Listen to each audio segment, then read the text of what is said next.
Good morning Aneesh sir. Good morning sir, അതായത് നമുക്ക് മാർക്കറ്റിനെ സംബന്ധിച്ചിടത്തോളം ഇന്നൊരു റേറ്റ് കട്ട്, ഫെഡിന്റെ റേറ്റ് കട്ട് തന്നെയാണ് തുടക്കം മുതൽ തന്നെ ഇന്നൊരു ഹോപ്പ് നൽകിയിട്ടുണ്ടായിരുന്നത്. അതിൻ്റെ ഒരു പശ്ചാത്തലത്തിൽ ഒരു ഗ്യാപ്പ് അപ്പ് ഓപ്പണിംഗ് കിട്ടിയിട്ടുണ്ടായിരുന്നു. പക്ഷേ ആ ഒരു ലെവൽസ് സസ്റ്റെയിൻ ചെയ്യാൻ സാധിക്കാതെ ഒരു ഫ്ലാറ്റ് ടു പോസിറ്റീവ് നോട്ടിൽ ഇപ്പോൾ 25,400 എന്നുള്ള ഒരു ലെവൽ മെയിൻറ്റെയിൻ ചെയ്യാൻ സാധിക്കുന്നുണ്ട്. നിലവിലത്തെ ഈ ഒരു മൂവ്മെന്റിനെ സാർ എങ്ങനെയാണ് നോക്കിക്കാണുന്നത്? എക്സ്പെക്റ്റഡ് മൂവ്മെന്റ് ആണ്. നമ്മൾ ഇന്നലെ അത് പറഞ്ഞതായിരുന്നു. അപ്പോൾ അതിന്റെ ഒരു ന്യൂസ് അതേപോലെ തന്നെ പോസിറ്റീവായി വന്നത് കൊണ്ട് മാത്രമാണ് അത് പോസിറ്റീവായി ഓപ്പൺ ചെയ്തത്. ബട്ട് എനിക്ക് തോന്നുന്നത് കണ്ടിന്യൂസ് മൂവ്മെന്റ് തന്നെയാണ്, ഒരു കണ്ടിന്യൂഷൻ പാറ്റേൺ ആണ് ഇപ്പോൾ നമുക്ക് നിഫ്റ്റിയിൽ കാണാൻ കഴിയുന്നത്. ഇന്നലെ സൂചിപ്പിച്ചതുപോലെ 28,650 വരെ, 25,650 വരെയൊക്കെ കൊണ്ടുപോകാനുള്ള സാധ്യതയുണ്ട് മാർക്കറ്റിൽ. അപ്പൊ ആ മൂവ്മെന്റ് 25,650 ഒരു മൂവ്മെന്റ്സ് തന്നെയാണ് ഇപ്പോൾ. അത് ഓൺ ദ വേ ആണ്. രാവിലെ മോർണിംഗിൽ അത് ഓപ്പൺ ചെയ്തുവെങ്കിലും പക്ഷെ കുറച്ച് ബാക്കിലോട്ട് വരുന്നത് അത് നല്ലൊരു സൈനാണ്. കാരണം ഓപ്പൺ ചെയ്തതിന് ശേഷം അത് അവിടെ നിന്ന് മുകളിലോട്ട് പോയെങ്കിൽ കുറച്ചുകൂടെ ഡീപ്പറായിട്ടൊരു പ്രോഫിറ്റ് ബുക്കിംഗ് വരുമായിരുന്നു. അതിന് ശേഷം നല്ലൊരു പ്രോഫിറ്റ് ബുക്കിംഗ് വരുന്നുണ്ട്.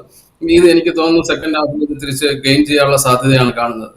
മോറോവർ നമ്മൾ കാണേണ്ടത് ഇന്ന് ബാങ്ക് നിഫ്റ്റിയിൽ നിന്ന് നല്ലൊരു സപ്പോർട്ട് കിട്ടുന്നു എന്നതാണ്. അത് വളരെ പോസിറ്റീവാണ്. ബാങ്ക് എപ്പോഴും ലീഡിംഗ് ഇൻഡിക്കേറ്റർ ആണ്.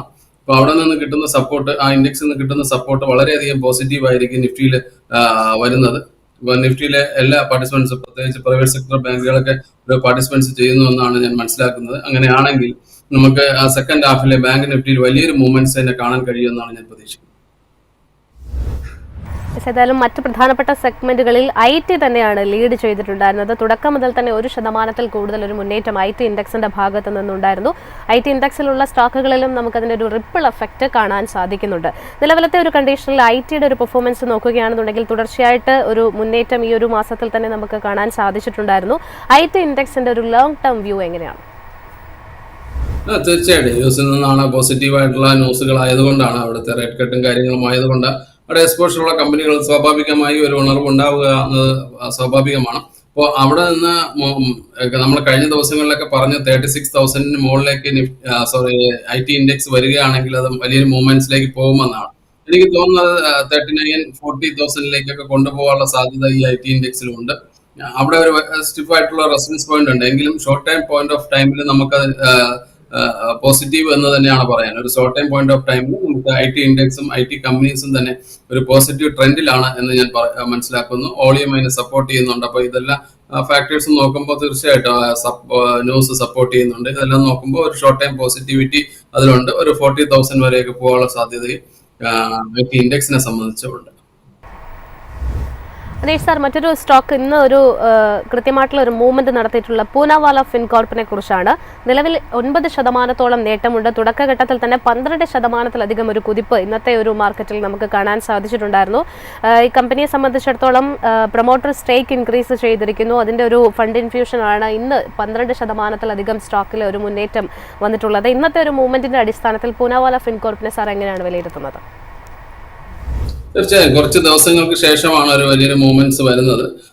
475 നല്ലൊരു റെസിസ്റ്റൻസ് ആയിരുന്നു. അത് എബോ ബ്രേക്ക് ചെയ്ത് എബോ ക്ലോസ് ചെയ്യുകയാണെങ്കിൽ അടുത്ത ദിവസങ്ങളിൽ നമുക്ക് പോസിറ്റീവായിട്ട് തന്നെ വാച്ച് ചെയ്യാൻ പറ്റും. ഇത് തോന്നുന്നു ഒരു വലിയ ബ്രേക്ക് ഔട്ടിന്റെ പോയിന്റ് ഓഫ് വ്യൂലാണ് അത് കാണേണ്ടത്. ഈ ഒരു ബ്രേക്ക് ഔട്ട് 475 എന്ന് പറയുന്നത് 2-3 പ്രാവശ്യം അത് ടെസ്റ്റ് ചെയ്ത ഒരു റെസിസ്റ്റൻസ് പോയിന്റ് ആയിരുന്നു. അവിടെ നിന്ന് അത് മുകളിലേക്ക് ബ്രേക്ക് ചെയ്തിരിക്കുന്നു. ഇനി അത് ക്ലോസിങ്ങിനാണ് നമുക്ക് നോക്കേണ്ടത്. ഒരു പോസിറ്റീവ് ക്ലോസിംഗ് കൊടുക്കുകയാണെങ്കിൽ ഇതൊരു കണ്ടിന്യൂഷൻ ആയിട്ട് പോകാനുള്ള ഒരു സാധ്യത നമ്മൾക്കുണ്ട്. എനിക്ക് തോന്നുന്നു ഒരു 540 വരെയൊക്കെ പോകാനുള്ള ഒരു മൊമെന്റം, ഒരു സ്ട്രെങ്ത് അതിന് ഇപ്പോഴത്തെ വന്ന മൊമെന്റിനുണ്ട്. അടുത്ത ദിവസങ്ങളിലൊക്കെ ചെറിയ പ്രോഫിറ്റ് ബുക്കിംഗ് വരികയാണെങ്കിൽ അതൊരു റീ എൻട്രി പോയിന്റ് ആയിട്ട് കൺസിഡർ ചെയ്ത് കഴിഞ്ഞാൽ നമുക്കൊരു ഗെയിൻ നേടാൻ സാധിക്കുമെന്ന് തന്നെയാണ് ഞാൻ പ്രതീക്ഷിക്കുന്നത്. നല്ലൊരു സപ്പോർട്ട് സോൺ നമുക്ക് പറയുകയാണെങ്കിൽ തീർച്ചയായിട്ടും ഇപ്പോഴത്തെ റെസിസ്റ്റൻസ് 470 ആയിരുന്നെങ്കിൽ പോലും കുറച്ച് താഴോട്ടാണ്, 450 ലെവലിലാണ് ഒരു സപ്പോർട്ട്സ് ലെവൽ പറയാനായിട്ട് കഴിയുന്നത്. എന്തെങ്കിലും ഡൗൺ ട്രെൻഡ് അല്ലെങ്കിൽ ഒരു പ്രോഫിറ്റ് ബുക്കിംഗ് വരികയാണെങ്കിൽ റീ എൻട്രി ആയിട്ട് കൺസിഡർ ചെയ്യാം. അനീഷ് സാർ, മറ്റൊരു പ്രധാനപ്പെട്ട സ്റ്റോക്ക് ഹിൻഡാൽകോയാണ്. ഇന്ന് 1% കൂടുതൽ നിഫ്റ്റി 50-ൽ ഏറ്റവും അധികം ഇടിവ് രേഖപ്പെടുത്തുന്നതിൽ മുൻപന്തിയിൽ നിൽക്കുന്നത്. ഹിൻഡാൽകോ നിലവിൽ 746 രൂപ എന്നുള്ളൊരു നിലവാരത്തിൽ ട്രേഡ് ചെയ്യുന്ന സമയത്ത് ലാസ്റ്റ് ഇയർ ഒക്ടോബറിലായിരുന്നു 772 രൂപ എന്നുള്ളൊരു ഹൈ രേഖപ്പെടുത്തിയിട്ടുണ്ടായിരുന്നത്. നിലവിലത്തെ ഈ ഒരു പെർഫോമൻസിന് ഹിൻഡാൽകോയുടെ ഈ ഒരു സ്റ്റേബിൾ ആയിട്ടുള്ള അല്ലെങ്കിൽ കാര്യമായിട്ടുള്ള ഒരു മുന്നേറ്റം രേഖപ്പെടുത്തിയിട്ടുണ്ടോ എന്ന് ചോദിച്ചാൽ ഒരു സംശയമാണ്. ഈ ഒരു പെർഫോമൻസിന് സാർ എങ്ങനെയാണ് വിലയിരുത്തുന്നത്? അതിന്റെ ചാർട്ട് പാറ്റേൺ നോക്കുകയാണെങ്കിൽ നമുക്ക് പോസിറ്റീവായിട്ട് തന്നെയാണ് ഇപ്പോഴും എബോ ആവറേജ് വോളിയം നിലനിർത്തുന്നു എന്നത് ഒരു പ്രതീക്ഷയ്ക്ക് വകയുള്ള ഘടകം തന്നെയാണ്. ബട്ട് അതിന്റെ മൂവ്മെന്റ്സ് വളരെ സ്ലോ ആണ്. അത് കഴിഞ്ഞ ദിവസങ്ങളിലൊക്കെ ഒരു മൂവ്മെന്റ്സ് വന്നിരുന്നു. അതിന്റെ ഒരു പ്രോഫിറ്റ് ബുക്കിംഗ് ആണ് ഇത്. തുടർച്ചയായ ഒരു പ്രോഫിറ്റ് ബുക്കിംഗ് വന്നതിന് ശേഷമല്ല ഇത് നമുക്ക് കാണാൻ കഴിയുന്നത്. ഇപ്പൊ അത് അടുത്തൊരു ഗെയിൻ മൊമെന്റത്തിന് വേണ്ടിയുള്ള ഒരു ബാക്ക് സ്റ്റെപ്പ് ആയിട്ട് നോക്കി കണ്ടാൽ മതി. എനിക്ക് തോന്നുന്നത് അങ്ങനെ ആയിരിക്കാൻ സാധ്യതയുണ്ട്. അതുകൊണ്ടാണ് ഈ വോളിയം അത് കണ്ടിന്യൂസ് ആയിട്ട് മെയിൻറ്റെയിൻ ചെയ്യുന്നത്. അപ്പം അതുകൊണ്ട് തീർച്ചയായിട്ടും പ്രോഫിറ്റ് ബുക്കിംഗ് വരാൻ സാധ്യതയുണ്ട്. വന്നു കഴിഞ്ഞാൽ തീർച്ചയായിട്ടും അത് മുന്നോട്ട് പോകാനാണ് സാധ്യത. അതിന് മുമ്പുള്ള ഒരു പ്രോഫിറ്റ് ബുക്കിംഗ് ആയിട്ട് കണ്ടാൽ മതി. 720 ലെവൽസിലാണ് നമുക്ക് സപ്പോർട്ട് കാണുന്നത്. അവിടെ നിന്ന് പോവുകയാണെങ്കിൽ അടുത്തൊരു പുതിയ ഹൈയിലേക്കൊക്കെ വരാനുള്ള സാധ്യത നമുക്കുണ്ട്. നമ്മുടെ ഈ ഒരു സെഗ്മെന്റിലും അതോടൊപ്പം തന്നെ മാർക്കറ്റ് പ്ലസിന്റെ സെക്ഷനിലും ഒക്കെ തന്നെ കൊച്ചിൻ ഷിപ്പ്യാർഡിനെ കുറിച്ച് നിരന്തരമായിട്ട് പല പ്രേക്ഷകരും ചോദിക്കാറുണ്ട്. ഇന്നിപ്പോൾ 0.5% നേട്ടമാണ് കൊച്ചിൻ ഷിപ്പ്യാർഡിൽ കാണാൻ സാധിക്കുന്നത്. കൊച്ചിൻ ഷിപ്പ്യാർഡിനെ സാർ എങ്ങനെയാണ് മൊത്തത്തിൽ വിലയിരുത്തുന്നത്? തീർച്ചയായിട്ടും കഴിഞ്ഞ ദിവസങ്ങളിലും നമ്മൾ പറഞ്ഞതാണ്, ഈ ഒരു മൊമെന്റ് കണ്ടിന്യൂ ചെയ്യാനാണ് സാധ്യത. അതൊരു 2000 വരെയൊക്കെ പോവാം. 2000 ലെവലിലൊക്കെയാണ് ഒരു റെസിസ്റ്റൻസ് ഉണ്ട്. അപ്പൊ 2200 ലെവലിലേക്ക് വീണ്ടും റീഗെയിൻ ചെയ്യാനുള്ള സാധ്യത ഉണ്ട്. കാരണം അതൊരു കറക്റ്റീവ് ആക്ഷൻസ് വന്നു. അതിനുശേഷം ഒരു ഫ്രണ്ട് ലൈനിലേക്ക് മൂവ് ചെയ്തു. അതിനുശേഷം ഒരു പ്രോഫിറ്റ് ബുക്കിംഗ് വന്നു. അതിനുശേഷം വരുന്ന ഒരു മൂവ്മെന്റ്സ് ആണ്. അതായത് ഒരു കണ്ടിന്യൂസ് ആയിട്ടുള്ള ഒരു 6 മോഡലിലുള്ള ഒരു പാറ്റേൺ ആണ് അത് ക്രിയേറ്റ് ചെയ്തുകൊണ്ടിരിക്കുന്നത്. തീർച്ചയായിട്ടും എനിക്ക് തോന്നുന്നത് ഒരു പുതിയൊരു ഹൈ ലെവലിലേക്ക് വരാൻ സാധ്യതയുണ്ട്. ഇമ്മീഡിയറ്റ് റെസിസ്റ്റൻസ് ആയിട്ട് നമുക്ക് പറയാൻ കഴിയുന്നത് 2000 ആണ്. ഇതിന് പല ന്യൂസുകളും കാര്യങ്ങളും എല്ലാം തന്നെ വരുന്നു, പോസിറ്റീവായിട്ട് തന്നെ വരുന്നു. ഡിഫൻസ് സെക്ടറിൽ ഗവൺമെന്റിന്റെ തന്നെ സപ്പോർട്ടുണ്ട്. ഇതെല്ലാം നമുക്ക് നോക്കുകയാണെങ്കിൽ തീർച്ചയായിട്ടും ഈ ഒരു സ്റ്റോക്സ് പോസിറ്റീവായിട്ട് പോകാനുള്ള സാധ്യതയാണ് ഇപ്പോഴത്തെ ലെവലിൽ കാണുന്നത്. കുറച്ച് കറക്റ്റീവ് ആക്ഷൻസ് കഴിഞ്ഞപ്പോൾ അതിന് ഒരു റീ എൻട്രി പോയിന്റ്സുകളൊക്കെ കിട്ടിയിട്ടുണ്ട് എന്നതാണ് ഞാൻ മനസ്സിലാക്കുന്നത്. അനീഷ് സർ, അവസാനമായിട്ട് TVS മോട്ടോറിനെ കുറിച്ചാണ് ചോദിക്കുന്നത്. ഇന്നത്തെ മാർക്കറ്റിൽ ഒരു ഫ്ലാറ്റ് ടു പോസിറ്റീവ് നോട്ടിലുള്ള ട്രേഡിംഗ് ആണ് കാണുന്നത്. 3513 രൂപയിൽ ട്രേഡ് ചെയ്യുമ്പോൾ ഈ ഒരു മാസത്തിൽ തന്നെയാണ്, സെപ്റ്റംബറിൽ തന്നെയാണ് 3602 രൂപ എന്നുള്ളൊരു ഹൈ രേഖപ്പെടുത്തിയിട്ടുണ്ടായിരുന്നത്. നിലവിലത്തെ ഈ ഒരു ഹൈ നിലവാരത്തിൽ ട്രേഡ് ചെയ്യുന്ന സമയത്ത് TVS മോട്ടോഴ്സ് ഹോൾഡ് ചെയ്യുന്ന ഇൻവെസ്റ്റേഴ്സിനെ സംബന്ധിച്ചിടത്തോളം സ്വീകരിക്കേണ്ട സ്റ്റാൻസ് എന്താണ്? തീർച്ചയായിട്ടും വളരെയധികം പോസിറ്റീവ് ആണ്. നമ്മളെപ്പോഴും റെക്കമെൻഡ് ഒക്കെ ചെയ്തിട്ടുണ്ട് കഴിഞ്ഞ കാലങ്ങളിലൊക്കെ തന്നെ.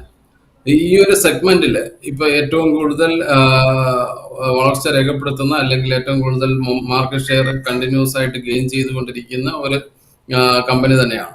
ഒരു കസ്റ്റമർ ഡിമാൻഡ് ഉള്ള ഒരു കമ്പനി തന്നെയാണ് ഇത്. അപ്പൊ തീർച്ചയായിട്ടും അതിന്റെ ഒരു മൊമെന്റം ഒരു ഗെയിൻ ചെയ്യാൻ തന്നെയാണ് സാധ്യത. ഇപ്പോഴത്തെ ലെവലിൽ ടെക്നിക്കലി ചെറിയൊരു കറക്റ്റീവ് ആക്ഷൻസ് വരേണ്ടതുണ്ട്. കാരണം ഇതിന്റെ മൊമെന്റം സ്റ്റാർട്ട് ചെയ്തിരിക്കുന്നത് 2700 ഓൺവേർഡ്സ് ആണ്. നമ്മളൊരു കണ്ടിന്യൂസ് ആയിട്ടുള്ള ഒരു അപ് ട്രെൻഡ് ആണ്. അറൌണ്ട് 1000 പോയിന്റ് അടുത്തുള്ള ഒരു അപ് ട്രെൻഡ് ആണ് നമ്മൾ കണ്ടത്. അപ്പോൾ തീർച്ചയായിട്ടും ഒരു പ്രോഫിറ്റ് ബുക്കിംഗ്, ഒരു കറക്റ്റീവ് ആക്ഷൻസ് വന്നു കഴിഞ്ഞാൽ മാത്രമേ അടുത്തൊരു മൂവ്മെന്റ്സിന് ഒരു ഹെൽത്ത് അതിനുണ്ടാവൂ, അല്ലെങ്കിൽ മൂവ്മെന്റ്സിനുള്ള സ്ട്രെങ്ത് ഉണ്ടാവാൻ സാധ്യതയുള്ളൂ.